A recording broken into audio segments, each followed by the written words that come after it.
The BYU football program's inaugural season did not go any which way the program expected it to, and especially those around the university. This is 1922, and we're checking in on number 99 in the top 100 seasons of BYU football history. The biggest thing to take away from 1922 is that Alvin Twitchell was a first-time head coach leading a fledgling football program in BYU. After decades of the school banning the sport after player injuries and the like in the late 1890s, BYU reintroduced the sport and hoped to compete favorably in the Rocky Mountain Conference.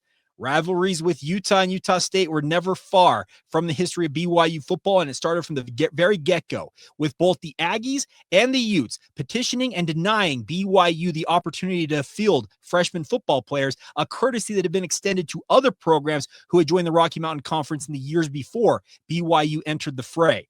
Biggest thing to take away also from the record, BYU went 1-5 on the year after opening the season with 3 successive blowout losses and scoring just 3 points in said games. They lost to Utah Agricultural, you know it as Utah State, Utah, and Colorado Mines before making program history with their first ever win against the Wyoming Cowboys in Provo, Utah. They won that game 7-0, then went on to win their final 2 games of the year, including a rematch against the same Wyoming squad. Cougars went 1-5, finished near the bottom of the Rocky Mountain Conference, but there were steps made for BYU. Stars from this season included the first all-conference honoree in program history in Ivan Young, Fred Buck Dixon, who would go on to be the first true superstar athlete in BYU football history, and also a young, plucky quarterback from Tintic High School in Eureka, Utah, named Livonia Fuller. You better know him as the myth, the legend, and the all-around gentleman, Boney Fuller.